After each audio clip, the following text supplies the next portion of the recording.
Welcome to Tai Chi, the way to radiant health. My name is Jeff Cote, and I am the Occidental Taoist. In this show, we're going to practice some Tai Chi and Qigong and other Taoist internal and meditative practices. These practices enjoy a long history throughout all of China, and I've had the great opportunity to study with some wonderful teachers, and I want to share that with you. Hello again, and welcome to Tai Chi, the way to radiant health. In this episode, we're going to review by warming up with the counter swing series. Then today we're going to move on to working with opening the upper gates and examining that both as a movement practice and then how to transform that movement practice into a Qigong. So we're going to begin with just starting our warm-ups. If you remember correctly, we have the bouncing expansion as our beginning point. So we sink into our legs, get our central equilibrium. We're going to start with making sure our three dantians are aligned. Our weight is in the center of the triangle of the feet. The knees and hips are soft and buoyant, and our lower back is relaxed and tailbone gently extended downward. Hands begin at our center.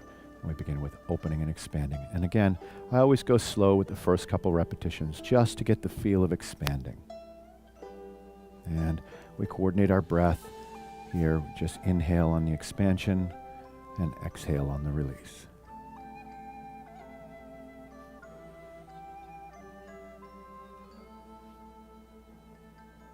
And then we begin to bounce and just let the breath flow natural and free, not necessarily at the pace of the bouncing.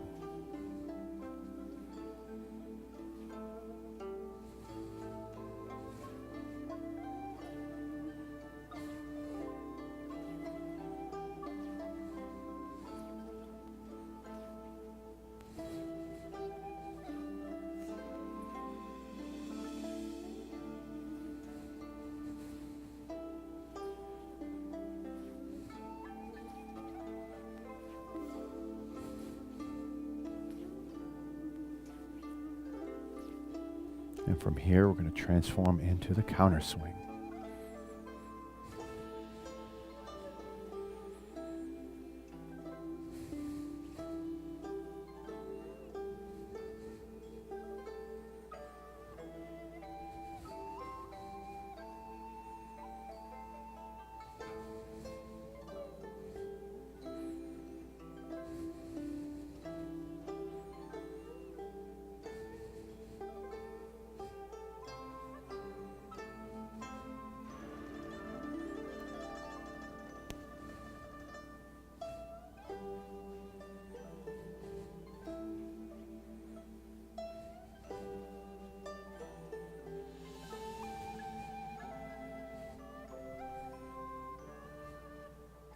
Remember here, we're trying to move the upper torso while leaving the lower torso relaxed but stable.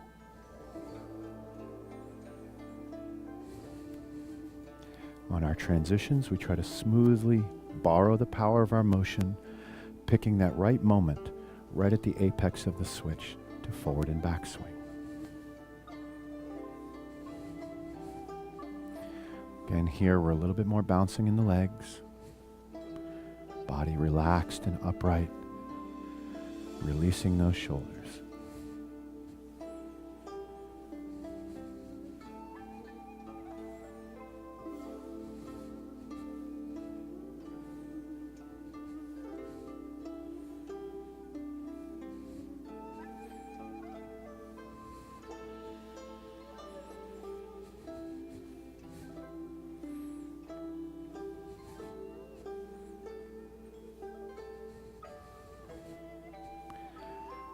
And from here, we're going to move into that counter column swing towards the center line and split.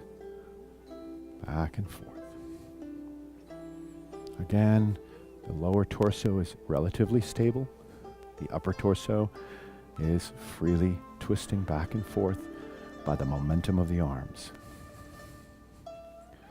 If you want to get a little extra action into the joints and get a feeling of them opening, right at the end you can reach just a little bit. Just like you're trying to push the first molecule of air forward and back with your fingertips. It helps to get a little extra twist Opens up the joints. And while doing that, try to feel a release in the shoulders, almost like you're letting the momentum pull your joint open. Same thing with the elbows, and then the wrists and fingers.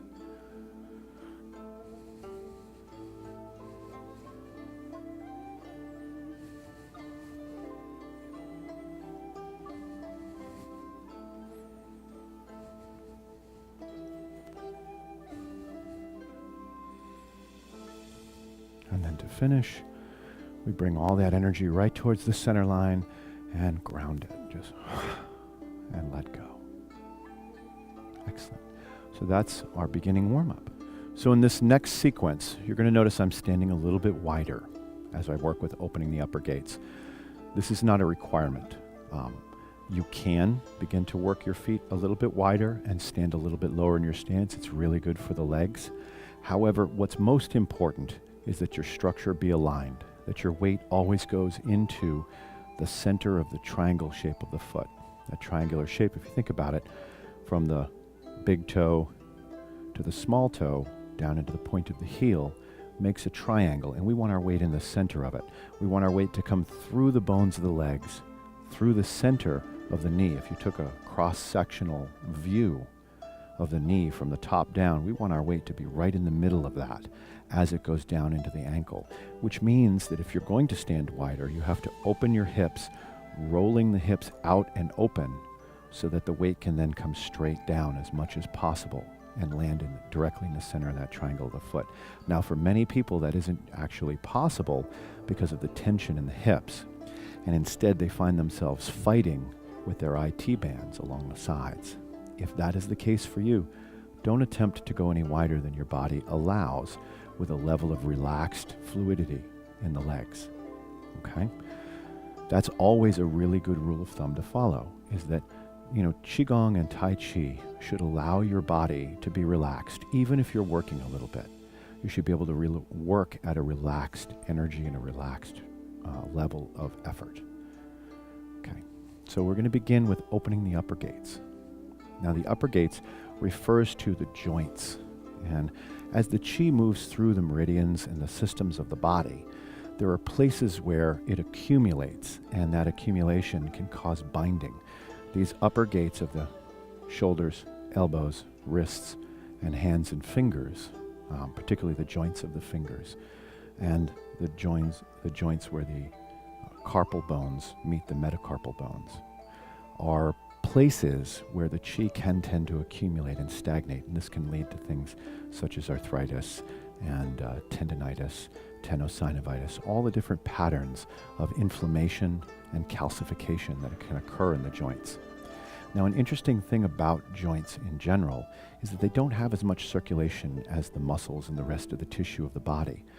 They rely on nourishment being delivered by the movement of the synovial fluid in the joint. So movement is essential. So what you're going to find, these opening the upper gates Qigong, is all about just moving those joints. So we're going to begin with the hands, wrists, and fingers. Now, whenever we're doing any kind of Qigong, we always have our three regulations, which is the regulation of the body, the regulation of the breath, and the regulation of the mind intent. In our basic structure, regulation of the body, we're going to use all the principles we've already talked about.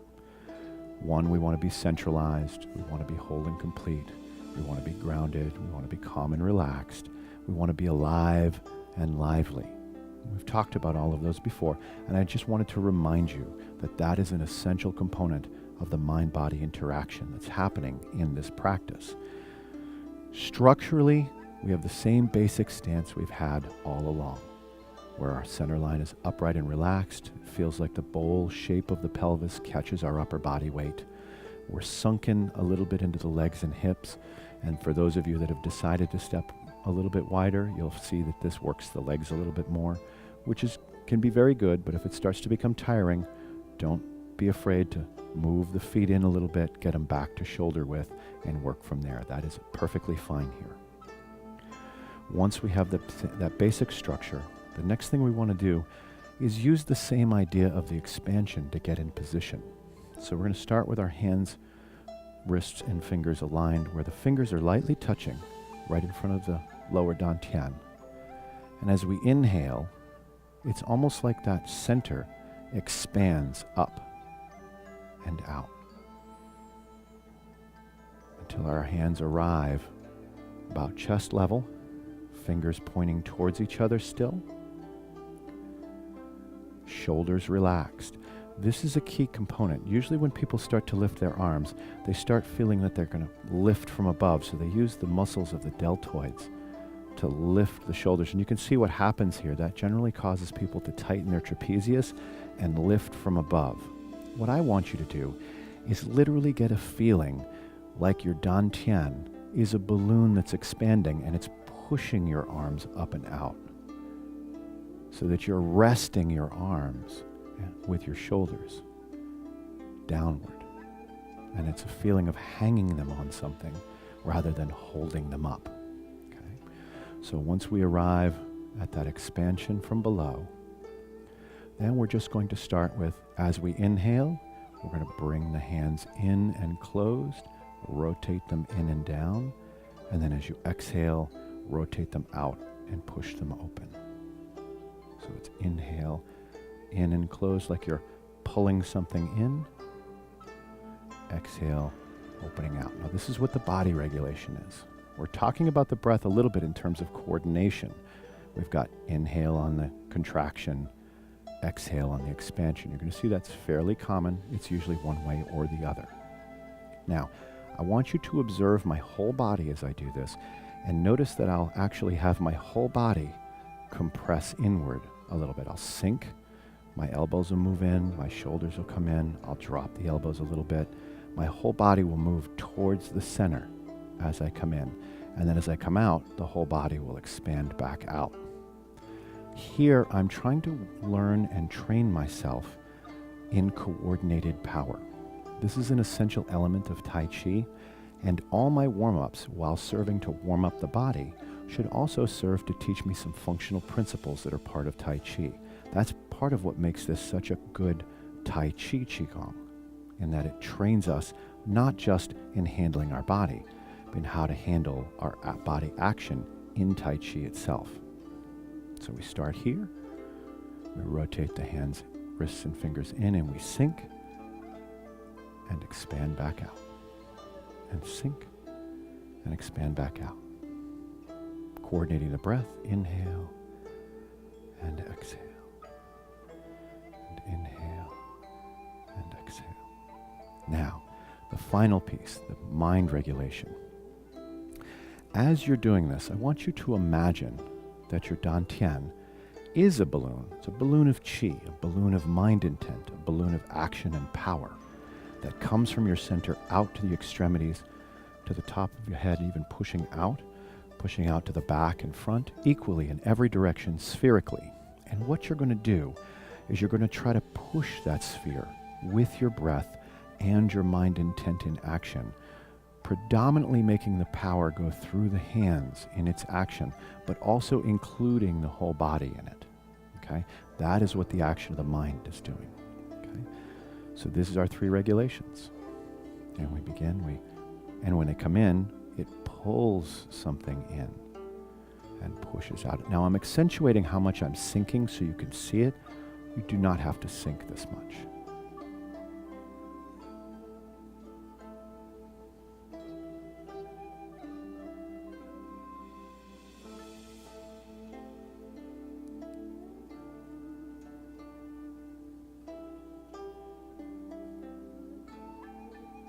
You can see I'm being very deliberate with my hands, and you should too.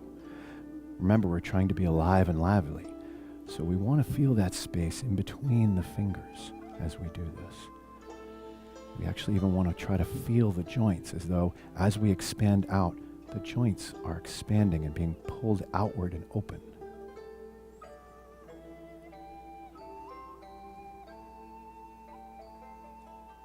Excellent.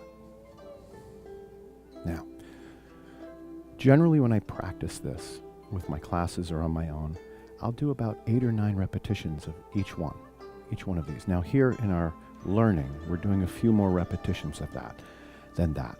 And part of that is I want you to get the feel of what we're doing and kind of coordinate the body motion, the breath, and the action all together and giving you some practice time. Okay?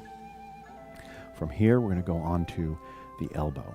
Now, what you'll see is when I transition usually smoothly into it from the wrists, rolling in and out. I'll go right into adding in the elbows. Now I'm going to pull all the way in and roll all the way out. Mind intent stays the same. Breath coordination stays the same. I'm just adding in elbow action. Now you can see it's not just my elbows acting because my elbow is moving up and down, which is an action in the shoulder. This teaches us a truism. No body part lives in isolation from the rest. And we want to remember that even when we're working something seemingly in isolation, it will always be connected to the rest of us. So we want to give it equal attention.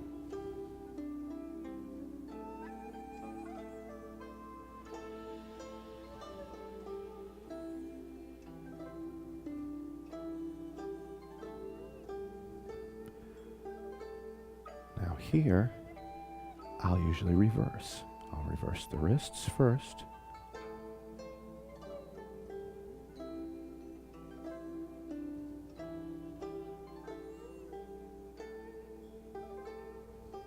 You'll see I'm doing a lot less now.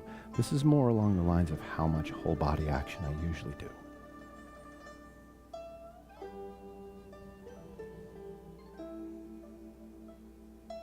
And then I add in the elbows.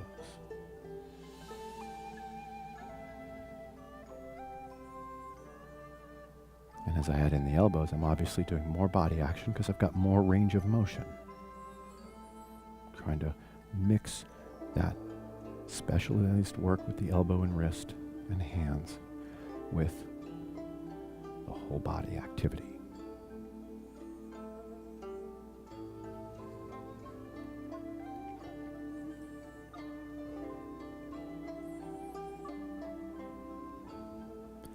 Then relax your arms down. By now you probably want to give them a little break, so let them swing. As I talk about the shoulders. The shoulders are a ball and socket joint. Very different from the hinge joint of the elbow and the complex series of bone connections and bone placements in the wrist and the carpal into metacarpal bones. Okay? So we have to approach it with a little bit more facility, a little bit more awareness about what's really going on. You know, the shoulder joint has this ball shape that sits into a socket, and there are muscles all around that play into it. There are muscles coming from the front, from the top, from the back, and from underneath, and they interplay to support. And there's a lot of complexity in how those interweave together. And there's a lot of tension that can occur, particularly in through here, as the muscles coming underneath the scapula and over the scapula meet with the muscles coming from the back and then the shoulder itself.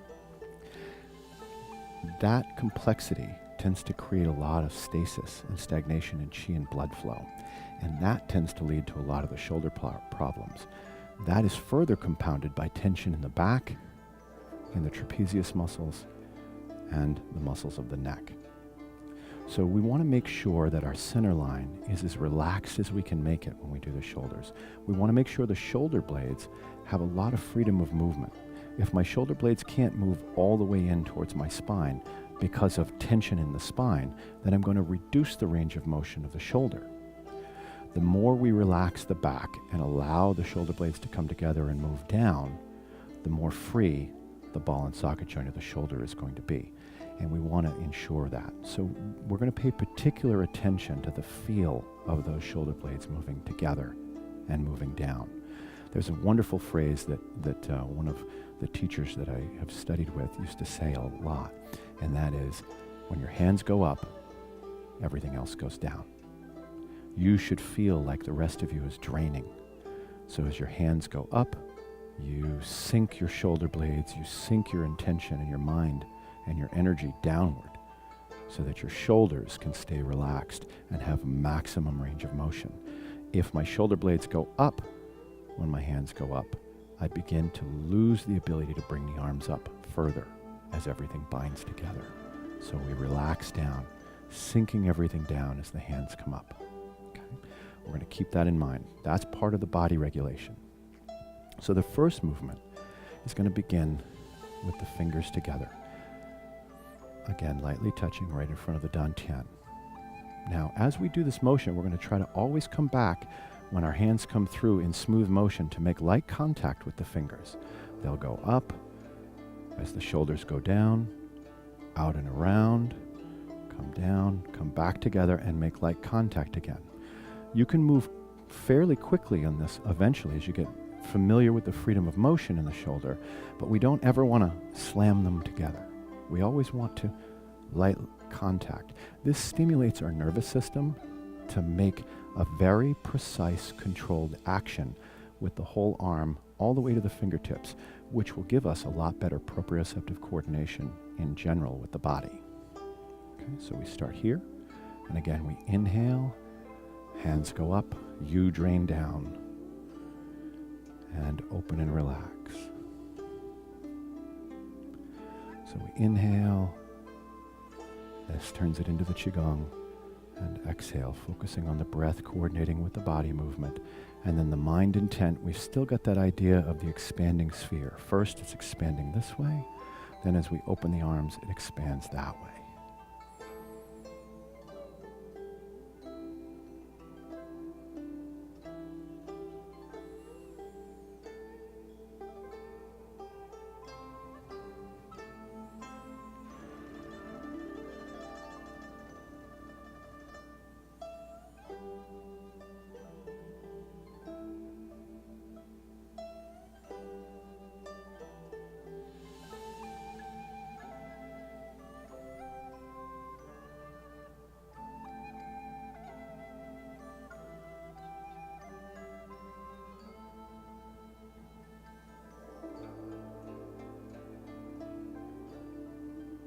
Then we reverse the direction.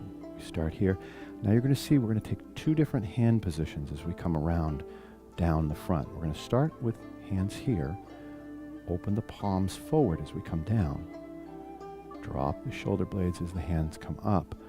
And come back to that light fingertip contact again.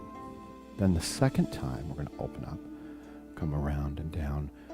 Turn the fingers towards each other, palms out, and imagine that you're pressing your hands against a silk curtain. This opens up the back of the scapula and engages the rhomboids and teres and the infra and supraspinatus muscles to let go as you move down. In Chinese terms, it opens up the small intestine channel, the gallbladder channel, and the triple warmer channel particularly.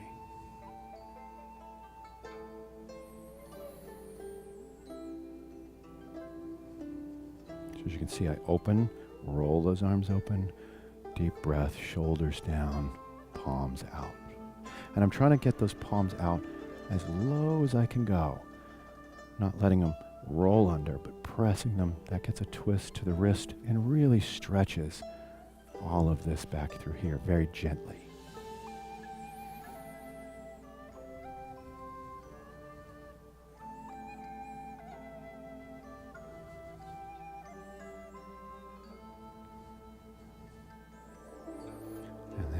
Now that we've got that, we alternate. One, and then this way. And fingers together, and palms. Fingers, and palms. And then last, I'm going to just release the chest and shoulders by opening the palms back, thumbs back, opening the chest, lifting the upper sternum, shoulder blades down and back, look up slightly, come back, and pat.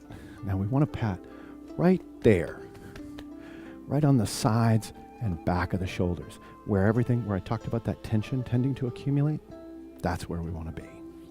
Open and closed.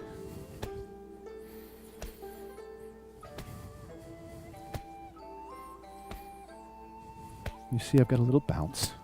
Rising and falling in the legs, that's natural. I'm letting my legs just kind of absorb the energy of the momentum.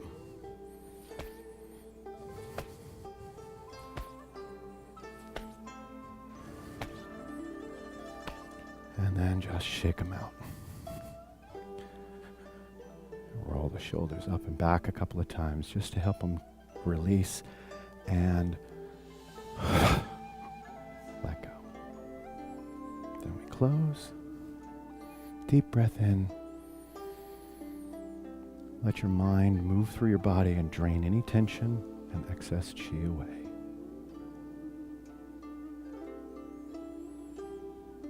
Shusha. Thank you for joining me on the path to radiant health, long life, and a peaceful, happy heart.